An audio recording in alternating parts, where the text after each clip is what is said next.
আর&ডি ব্যয় করে। তাদের বিশ্ববিদ্যালয় এবং কোম্পানিগুলো দিনরাত চেষ্টা করে কিভাবে একটি যন্ত্রকে আরো ছোট, শক্তিশালী এবং সস্তা করা যায়। 4. কারিগরি শিক্ষা ও দক্ষ জনশক্তি।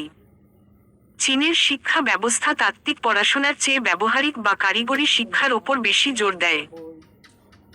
তাদের দেশে লাখ লাখ ইঞ্জিনিয়ার এবং দক্ষ টেকনিশিয়ান তৈরি হচ্ছে যারা ছোটবেলা থেকেই যন্ত্রপাতি নিয়ে কাজ করতে শেখে। 5. সাপ্লাই চেইন বা কাঁচামালের সহজলভ্যতা। একটি মেশিন বানাতে লোহা, ইঞ্জিন, সেন্সর এবং চিপ লাগে।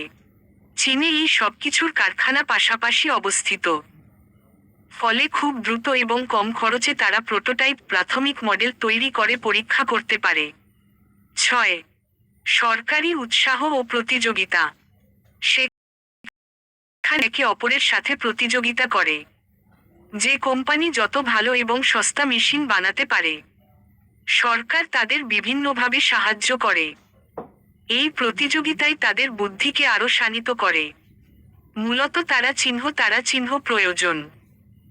অনুকূল পরিবেশ এবং কঠোর পরিশ্রমী তারা চিহ্ন তাদের এই বুদ্ধি বা উদ্ভাবনী শক্তির আসল উৎস।